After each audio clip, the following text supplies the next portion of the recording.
जी जान से तुम्हारी अम्मी के जनाजे में आया था, मोहल्ले वालों के साथ बैठा हुआ था, तुम्हें दूर से रोता हुआ देख रहा था। मेरा दिल चाह रहा था कि तुम्हारे पास आकर तुम्हारा हाथ पकड़ूं और तुम्हें संभालूं। मेरा रब जानता है कि मैंने किस तरह से को कंट्रोल किया है। बस दूर से तुम्हें रोता हुआ ही देख रहा था, कुछ नहीं कर सकता था। आपको पता है जान से, जब मेरी आपकी बातचीत शुरू हुई थी ना, तो ये बात मैं बहुत अच्छे से जानती थी कि हमारे खानदान में किसी भी लड़की का लड़के को पसंद करना ना गुनाह कबीरा समझा जाता है। लेकिन मुझे उम्मीद थी, मुझे पता था कि जब मैं अम्मी को जाके बताऊंगी ना तो वो सबको मना लेंगी। मुझे नहीं पता कि मैं कभी अम्मू को हमारे बारे में बता भी सकूंगी या नहीं। मैं जानता हूँ रिफत, दुनिया में ऐसा कोई अल्फाज अब तक इजाद नहीं हुआ जो एक माँ के जाने के बाद उसकी औलाद को तसल्ली दे सके। तुम फिक्र नहीं करो, अगर तुम्हारे अब्बू से बात करनी पड़ेगी ना तो मैं खुद आकर उनसे बात करूंगा। मैं तुम्हें इस तरह तन्हा नहीं छोड़ सकता। तुम्हारी जिंदगी के इन तारीखी लम्हों में मैं तुम्हारे साथ रहना चाहता हूँ। मेरा दिल तो चाह रहा है कि मैं कल ही अपनी अम्मी को लेकर तुम्हारे घर आऊं और तुम्हारा हाथ मांगूं और तुम्हें अपने साथ लेके आ जाऊं, लेकिन ये वक्त भी तो मुनासिब नहीं है यार। जी जान से, अभी मेरे घर वालों को थोड़ा नॉर्मल होने में कुछ वक्त लगेगा, तब तक हमारे बीच कुछ दूरियां रहेंगी। अच्छा ठीक है, तुम बस फोन कट मत करना, मेरे साथ ऐसे ही बात करती रहो। कम से कम मुझे ये तसल्ली तो रहेगी कि मैं तुम्हारे साथ नहीं हूँ, लेकिन तुम्हारी आवाज तो सुन रहा हूँ। तुम्हें इस तरह तन्हा छोड़कर सच बताऊं तो मुझे रातों को नींद नहीं आती। मैं तुमसे बहुत मोहब्बत करता हूँ। I love you.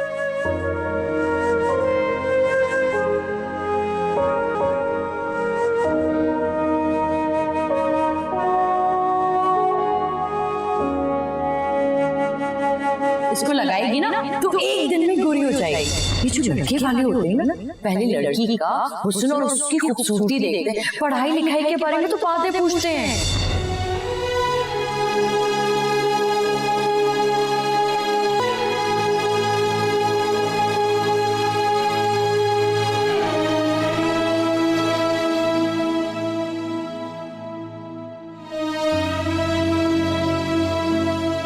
क्या हुआ भाभी? वो जानसेब की कॉल आई थी। क्या कह रहा था हीरो? मिलने के लिए कह रहा था।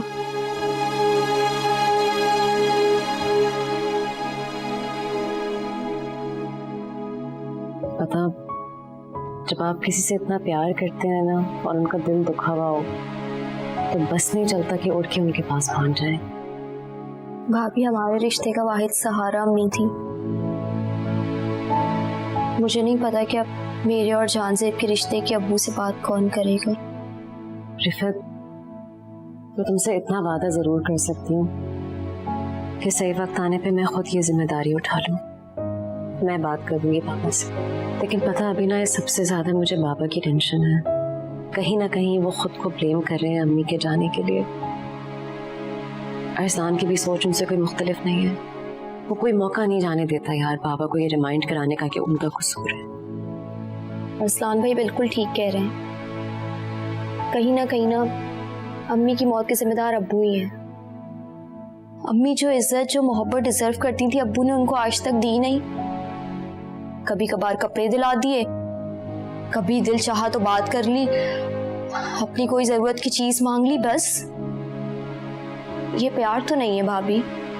यार मैं जानती हूँ बाबा की कहीं ना कहीं गलतियाँ थी, कुछ चीजें बिल्कुल ठीक है, लेकिन पता है ये सब मैंने बहुत नजदीक से देखा है। मेरे पेरेंट्स के पास इस दुनिया की हर लग्जरी थी, बड़ा घर, दौलत, गाड़ियाँ, दे हैड एवरीथिंग। लेकिन मैंने कभी बड़े होते हुए आज तक उनके दरमियान प्यार नहीं देखा। अम्मी और बाबा जो है ना, उनके पास ये सब लग्जरीज नहीं थी।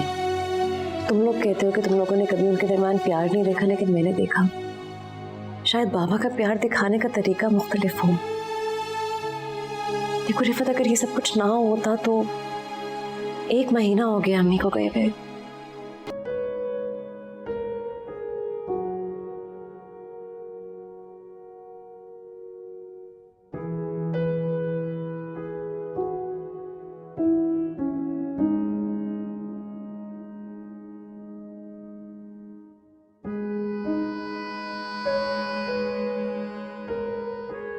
बाबा खाना खा ले प्लीज।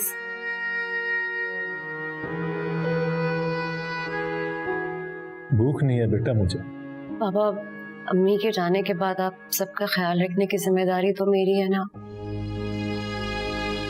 वो जहां भी होंगी क्या सोच रही होंगी कि मैं आपका ठीक से ख्याल नहीं रख पाई, आपको खाना नहीं खिला सकी। अपना नहीं तो हम सबका ख्याल कर लें बाबा। बेटा, ये एहसास कि बिल्किस की मौत का कहीं ना कहीं मैं जिम्मेदार हूं, ये एहसास मुझे अंदर ही अंदर खा जा रहा है। मुझे किसी भी चीज से सुकून नहीं मिल रहा। मेरी नींद, मेरी भूख, मेरा सुकून सब खत्म हो चुका है। अब आपको पता है, मैं खुद इसी कश्मकश में थी। मुझे ऐसा लगा जैसे अम्मी की सबसे बड़ी परेशानी की वजह मैं थी, क्योंकि मैं घर छोड़ के चली गई। बेशक अपनी मर्जी से नहीं गई, लेकिन फिर भी अरसलान ने मुझे अम्मी की मेडिकल रिपोर्ट्स दिखाई। अम्मी हार्ट। बिल्किस ने ये बात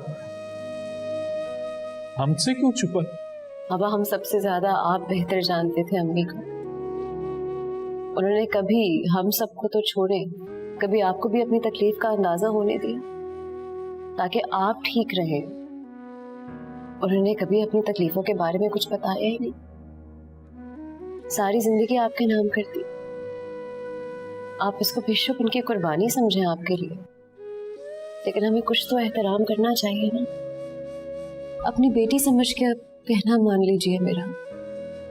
देखिए बाबा, अगर आप नहीं खाएंगे ना तो मैं भी नहीं खाऊंगी। ये खाना यहाँ पड़ा रहेगा ना, मैं हाथ लगाऊंगी। बेटा जिद नहीं करो। आप इतनी सी रिक्वेस्ट नहीं मान सकते मेरी। हम सब भी तो आपके बच्चे हैं ना। अम्मी के जाने के बाद आप बड़े हैं इस घर के, आप भी तो हमारा ख्याल करें ना।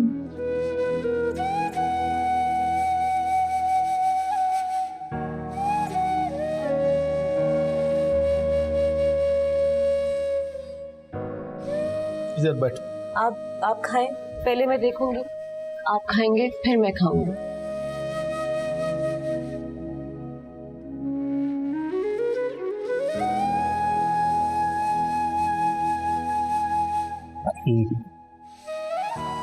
एक नंबर तुम्हें भी खाना पड़ेगा। खुश? मैं रोज आपके साथ बैठ के खाना खाया करूंगी, जस्ट टू मेक श्योर कि आप खाना खा रहे हैं। जीती रहो।